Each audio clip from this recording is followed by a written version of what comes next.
സംഖ്യ 14 അധ്യായം. സമൂഹം മുഴുവൻ അലറി വിളിച്ചു. ആ രാത്രി ജനം കരഞ്ഞു. ഇസ്രായേല്യർ മുഴുവൻ മോശയ്ക്കെതിരെയും അഹ്റോനെതിരെയും പിറുപിറുത്തു. സമൂഹമൊന്നാകെ അവരോട് പറഞ്ഞു, ഈജിപ്ത് നാട്ടിൽ വച്ച് ഞങ്ങൾ മരിച്ചിരുന്നെങ്കിൽ, അഥവാ ഈ മരുഭൂമിയിൽ വച്ച് ഞങ്ങൾ മരിച്ചെങ്കിൽ, വാളിനിരയാകാൻ കർത്താവ് ഞങ്ങളെ ഈ ദേശത്തേക്ക് കൊണ്ടുവന്നതെന്തിന്? ഞങ്ങളുടെ ഭാര്യമാരും കുഞ്ഞുങ്ങളും കൊള്ളമുതലായി തീരുമല്ലോ. ഈജിപ്തിലേക്ക് തിരികെ പോകുന്നതല്ലേ ഞങ്ങൾക്ക് നല്ലത്? അവർ പരസ്പരം പറഞ്ഞു, നമുക്ക് ഒരു തലവനെ നിയമിച്ച് ഈജിപ്തിലേക്ക് തിരികെ പോകാം. അപ്പോൾ മോശയും അഹ്റോനും ഇസ്രായേല്യ സമൂഹത്തിൻ്റെ കൂട്ടം മുഴുവനും മുമ്പാകെ മുഖം മുട്ടെ വീണു. ദേശം ഒറ്റുനോക്കിയവരിൽപ്പെട്ട നൂനിൻ്റെ മകൻ ജോഷ്വയും യെഫ്നയുടെ മകൻ കാലബും തങ്ങളുടെ വസ്ത്രങ്ങൾ കീറി. അവർ ഇസ്രായേല്യ സമൂഹത്തോടൊന്നാകെ ഇപ്രകാരം പറഞ്ഞു, ഞങ്ങൾ ഒറ്റുനോക്കാനായി കടന്നുപോയ ആ ദേശം വളരെ വളരെ നല്ലതാണ്. കർത്താവ് നമ്മിൽ സംപ്രീതനാണെങ്കിൽ അവിടുന്ന് നമ്മെ ആ നാട്ടിലേക്ക് കൊണ്ടുപോകും. അത് നമുക്ക് തരികയും ചെയ്യും. തേനും പാലും ഒഴുകുന്ന ദേശമാണത്. നിങ്ങൾ കർത്താവിനോട് മറുതലിക്കരുതെന്ന് മാത്രം. ആ ദേശത്തെ ജനത്തെ നിങ്ങൾ ഭയപ്പെടുകയും അരുത്. എന്തെന്നാൽ അവർ നമ്മുടെ ഭക്ഷണമാണ്. അവരുടെ സുരക്ഷ അവരുടെ മേൽ നിന്ന് അകന്നുമാറിയിരിക്കുന്നു. എന്നാൽ കർത്താവ് നമ്മോടുകൂടെയുണ്ട്. നിങ്ങൾ അവരെ ഭയപ്പെടേണ്ടതില്ല. സമൂഹമാകട്ടെ ഒന്നടങ്കം അവരെ കല്ലെറിയാൻ ആക്രോശിച്ചു. അപ്പോൾ സമാഗമ കൂടാരത്തിൽ കർത്താവിൻ്റെ മഹത്വം ഇസ്രായേല്യർക്ക് മുഴുവൻ പ്രത്യക്ഷമായി. കർത്താവ് മോശയോട് അരുൾ ചെയ്തു, ഈ ജനം എത്രനാൾ എന്നെ നിരാകരിക്കും? അതിൻ്റെ മധ്യേ ഞാൻ പ്രവർത്തിച്ചിട്ടുള്ള അടയാളങ്ങളെല്ലാം ഉണ്ടായിട്ടും എത്രനാൾ എന്നെ അവർ അവിശ്വസിക്കും? ഞാൻ മഹാമാരി കൊണ്ട് പ്രഹരിച്ച് അതിനെ അവകാശരഹിതമാക്കും. എന്നാൽ നിന്നെ ഞാൻ അതിനേക്കാൾ വലുതും ശക്തവുമായ ഒരു ജനതയാക്കി തീർക്കും. അപ്പോൾ മോശ കർത്താവിനോട് പറഞ്ഞു, ഈജിപ്തുകാർ കേൾക്കുകയും, എന്തെന്നാൽ അതിൻ്റെ മധ്യേ നിന്നാണല്ലോ ഈ ജനത്തെ അങ്ങയുടെ ശക്തിയാൽ അങ്ങ് ഉദ്ധരിച്ചത്. തദ്ദേശവാസിയോട് അവർ പറയുകയും ചെയ്യും, കർത്താവേ, അങ്ങ് കണ്ണോട് കണ്ണ് ദൃശ്യനാകുന്ന ഈ ജനത്തിൻ്റെ മധ്യേ കർത്താവായ അങ്ങുണ്ടെന്നും അങ്ങയുടെ മേഘം അവരുടെ മുകളിൽ നിൽക്കുന്നെന്നും അങ്ങ് പകൽ മേഘസ്തംഭത്തിലും രാത്രി അഗ്നിസ്തംഭത്തിലും അവരുടെ മുമ്പേ നടക്കുന്നെന്നും അവർ കേട്ടിട്ടുണ്ട്. അതിനാൽ ഒരൊറ്റയാളെ എന്നതുപോലെ അങ്ങ് ഈ ജനത്തെ സംഹരിച്ചു കളഞ്ഞാൽ അങ്ങയുടെ ഖ്യാതി കേട്ടിട്ടുള്ള ജനതകൾ പറയും, ഈ ജനത്തോട് അവിടുന്ന് വാഗ്ദാനം ചെയ്ത ദേശത്ത് അവരെ എത്തിക്കാൻ കർത്താവിന് കഴിയാത്തതുകൊണ്ട് മരുഭൂമിയിൽ വെച്ച് അവിടുന്ന് അവരെ കൊന്നുകളഞ്ഞു. ഇപ്പോൾ നാഥൻ്റെ ശക്തി വർദ്ധമാനമാകട്ടെ.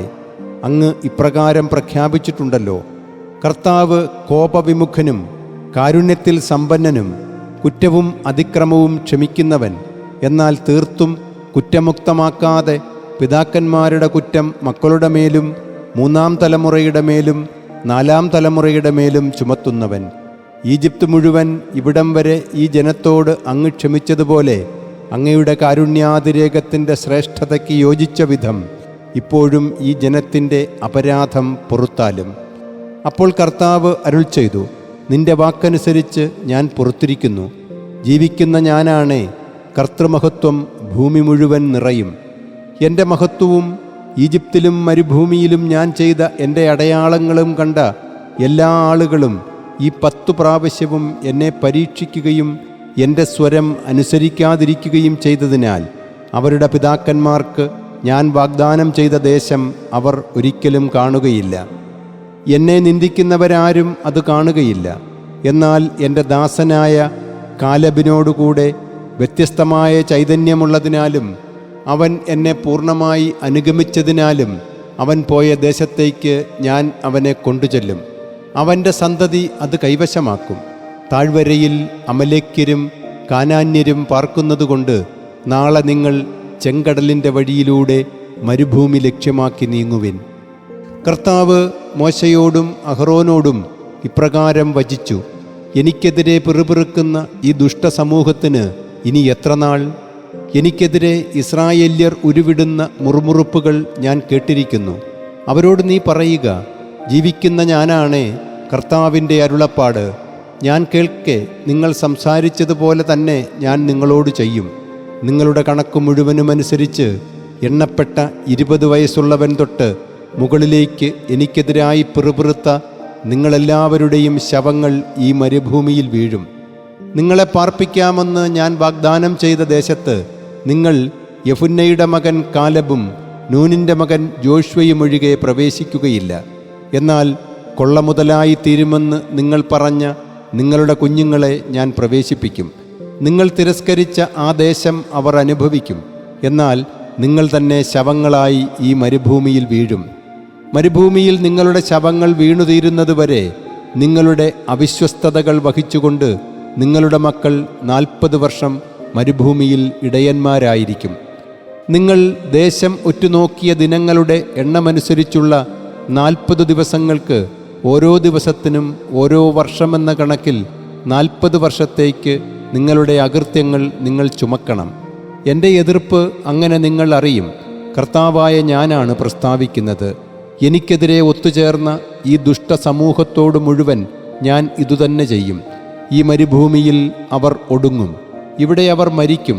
ദേശം ഉറ്റുനോക്കാൻ മോശ അയക്കുകയും മടങ്ങി വന്ന് ദേശത്തെക്കുറിച്ച് അപവാദം പ്രചരിപ്പിച്ച് അവനെതിരെ സമൂഹം മുഴുവൻ പിറുപിറുക്കാൻ ഇടയാക്കുകയും ചെയ്ത മനുഷ്യർ, ദേശത്തെ സംബന്ധിച്ച് തികഞ്ഞ അപവാദം പ്രചരിപ്പിച്ച മനുഷ്യർ തന്നെ മഹാമാരിയാൽ കർത്താവിൻ്റെ മുമ്പിൽ മരിച്ചു വീണു. എന്നാൽ നാട് ഒറ്റുനോക്കാൻ പോയ ആ ആളുകളിൽ നൂനിൻ്റെ മകൻ ജോഷ്വയും യെഫുന്നയുടെ മകൻ കാലബും ജീവിച്ചു. മോശ ഇക്കാര്യങ്ങൾ എല്ലാ ഇസ്രായേല്യരോടും സംസാരിച്ചു. ജനം ഏറെ വിലപിച്ചു.